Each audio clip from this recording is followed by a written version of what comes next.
Jadi pengalaman itu adalah pengalaman yang pertama kali dan menurut saya itu membuat mental saya itu langsung tergoncang. Ya dari situ saya bisa belajar banyak tentang paskibra, bagaimana cara berbaris. Seleksi paskibra itu kita mulai dari yang namanya seleksi administrasi. Jadi seleksi administrasi itu terkait tentang surat-surat kesehatan, surat-surat tentang pribadi. Kurang lebih kita sudah melaksanakan pradiklat selama 12 hari. Dari Paskibraka Banyumas itu total ada 36. Tetapi yang satu alhamdulillah dari kami yang laki-laki itu lolos ke tingkat provinsi. Assalamualaikum warahmatullahi wabarakatuh. Apa kabar pendengar? Kembali saya Yanuar Adi menemani Anda. Dan kali ini kita ada di podcast Tarik Mas, seputar informasi Banyumas dan sekitarnya. Pendengar dan pemirsa, untuk beberapa waktu ini kita telah merayakan kemerdekaan Republik Indonesia yang ke-78. Dan pada saat upacara peringatan kemerdekaan, ada satu buah grup yang tentunya menjadi hal wajib yang menjadi sorotan pada pelaksanaan upacara pengibaran bendera. Mereka adalah pasukan pengibar bendera. Dan kali ini saya telah bersama dengan salah seorang Paskibra yang pada tanggal 17 Agustus kemarin ikut berpartisipasi sebagai salah satu pasukan mengibarkan sang saka merah putih di alun-alun Purwokerto. Dia adalah Mas Teguh Prasetyo. Siap. Dari SMK Sekolah Pelayaran Menengah Nasional Purwokerto. Apa kabar Mas Teguh? Alhamdulillah sehat. Sehat ya Mas ya? Alhamdulillah. Bagaimana kemarin pengalaman saat mengibarkan bendera di alun-alun Purwokerto? Ya, jadi pengalaman itu adalah pengalaman yang pertama kali dan menurut saya itu membuat mental saya itu langsung tergoncang. Yang pertama peran saya itu ketika pertama kali itu mendengar derap langkah TNI, mental saya itu langsung kayak langsung berada di peperangan, atau saya langsung merasakan atmosfer yang sangat besar di situ.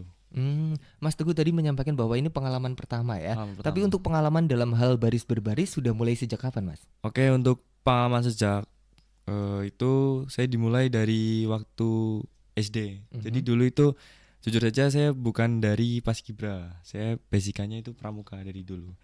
Saya belajar baris berbaris dari pramuka sampai SMP. Alhamdulillah dari SMP pun cukup berprestasi. Dan ketika saya masuk SPM itu saya baru kenal yang namanya Paskibra.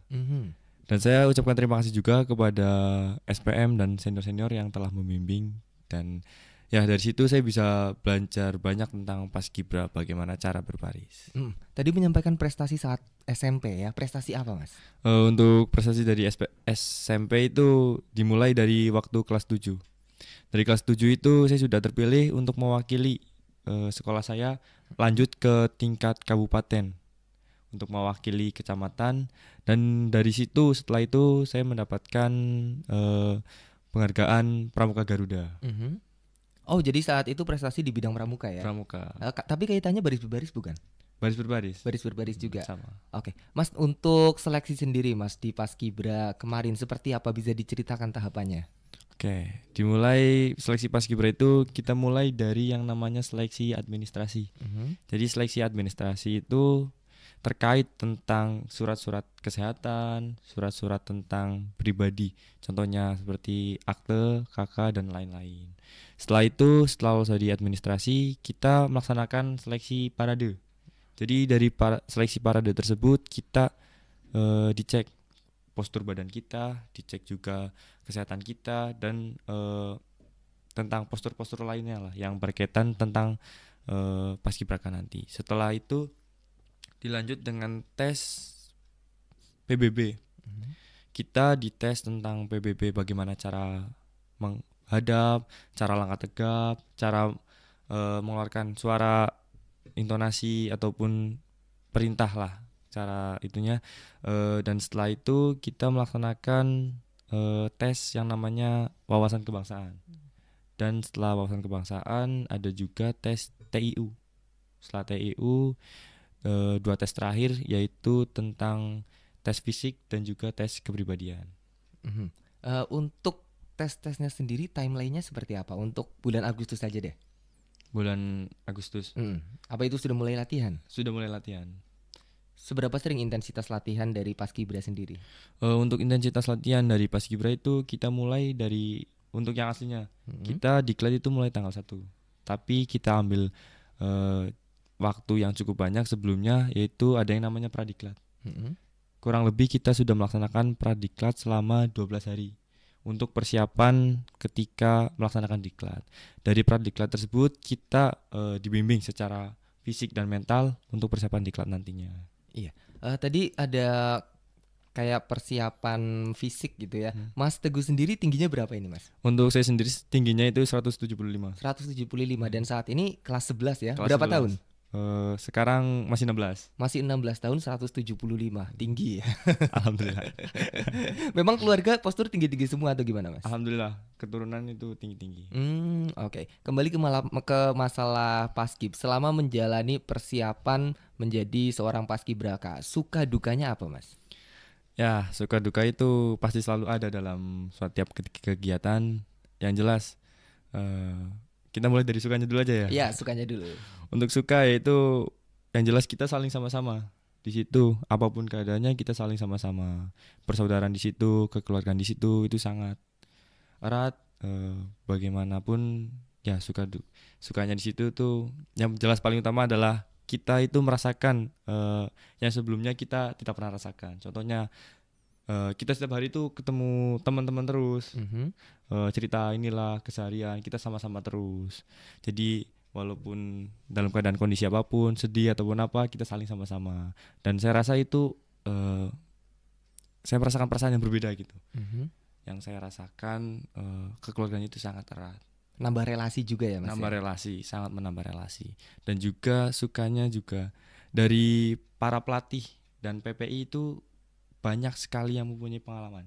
Bukan hanya sekedar dari pengalaman basic dari paskibraka, tapi mereka juga memotivasi kita terhadap kehidupan atau jenjang berikutnya. Iya, contoh jenjang berikutnya yang disampaikan apa saja? Bagaimana kita? Contoh dari PPI itu nggak semuanya kuliah, nggak semuanya itu ini. Jadi ada yang pebisnis, ada yang kuliah, ada yang angkatan laut gitu.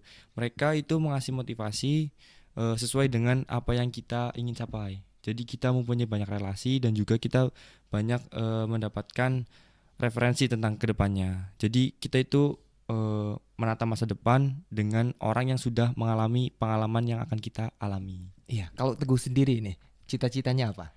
Jadi pelaut. Jadi pelaut. Kalau pelayaran ya. Iya, kalau enggak saya ambil angkatan laut. Apa yang membuat Mas Teguh ini tertarik menjadi seorang pelaut? Jujur saja, kalau pelaut itu saya sukanya dari dulu saya suka tentang yang kelautan. Jadi saya bingung waktu itu mau ambil angkatan laut atau pelaut. Namun dari area sini tuh saya lihat ada sekolah pelayaran. Jadi saya ambil sekolah pelayaran dulu. Kalaupun nanti saya bisa ambil pelayaran, saya ambil pelayaran. Tapi kalau saya ada keniatan untuk lanjut ke angkatan laut, saya lanjut ke angkatan laut. Oke, tadi sudah disampaikan sukanya ya, dukanya belum. Apa dukanya menjadi seorang paskibra? Untuk duka itu berbeda-beda ya setiap orang. Duka dari setiap orang itu berbeda-beda. Tapi yang jelas, yang pasti itu dari setiap orang itu jarang bertemu dengan keluarga.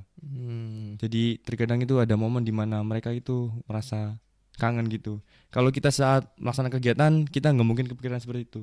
Cuman ketika sudah beristirahat, terkadang keingat orang tua itu rasanya kayak aduh udah capek gini, keinget orang tua. Tapi bagaimanapun ini juga demi orang tua gitu. Dan juga dukanya di sisi lain kita harus mengejar ketertinggalan pelajaran yang sudah kita lewatkan. Jelas itu banyak sekali, 18 hari itu bukan waktu yang singkat.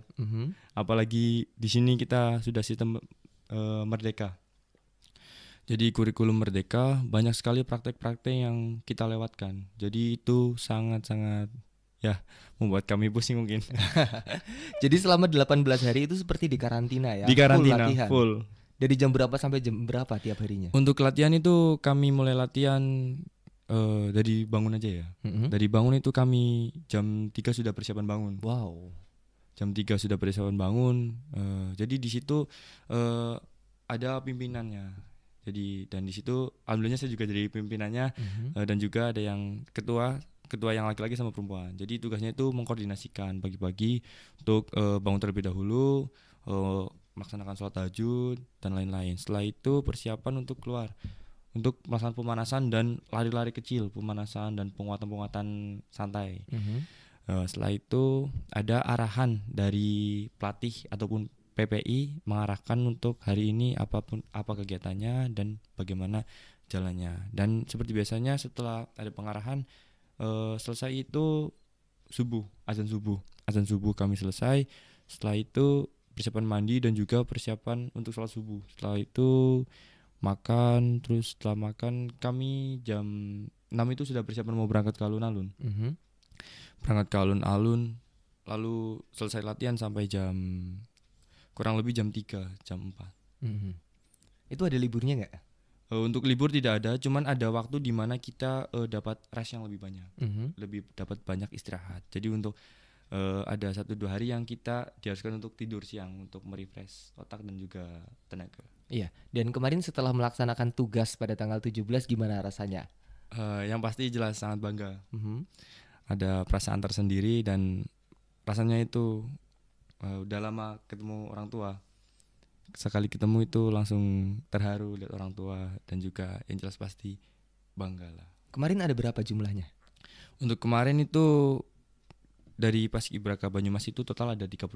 36, tetapi yang satu alhamdulillah dari kami yang laki-laki itu lolos ke tingkat provinsi dan kemarin sempat itu seleksi di tingkat nasional namun belum berhasil. Jadi tetap di provinsi. Jadi dari kami itu ada 35. Iya. Satu lagi Mas Teguh, mungkin bisa disampaikan pesan atau ajakan kepada adik-adiknya Mas Teguh nih dari para pelajar di Kabupaten Banyumas untuk bisa mengikuti jejak para Paskibraka. Oke, pesan yang saya sampaikan yaitu jangan kalian anggap itu Paskibraka hanya sekedar tentang memegang bendera, tapi lihatlah bagaimana orang-orang tersebut, bagaimana para pelatih ataupun PPI yang memiliki karakter dan prinsip yang sangat kita butuhkan ilmunya atau pengalamannya untuk kedepannya. Jelas kita mengikuti seleksi untuk Paskibraka untuk pengibaran, tapi di sisi lain kita juga harus terus mencari pengalaman ataupun terus ibaratnya kita itu ada orang yang punya pengalaman banyak, kita harus kejar orang itu sampai kita dapat pengalamannya, kita dapat ilmunya. Jadi nggak sekedar kita latihan baris berbaris, tapi kita juga harus mengejar orang-orang yang punya pengalaman tersebut. Dan itu menurut saya sangat-sangat berpengaruh untuk kedepannya. Dan itu juga sangat saya rasakan. Dan saya harap adik-adik kelas saya ataupun adik tingkat saya yang di luar sana yang tahun depan mengikuti seleksi itu, saya harapkan kalian semangat, jangan pantang menyerah. Apapun keadaannya kalian harus libas itu semua. Iya, baik, terima kasih Mas Teguh Prasetyo, salah seorang Paskibraka di Kabupaten Banyumas yang berasal dari SMK Sekolah Pelayaran Menengah Nasional Purwokerto untuk kesempatannya di podcast RRI hari ini. Selamat melanjutkan aktivitasnya kembali Mas Teguh dan sampai jumpa di lain waktu. Terima kasih. Baik pendengar dan pemirsa, itu dia kebersamaan kita pada podcast Tarik Mas hari ini seputar informasi Banyumas dan sekitarnya. Saya Yanuar Adi pamit, selamat menjalankan aktivitasnya. Wassalamualaikum warahmatullahi wabarakatuh.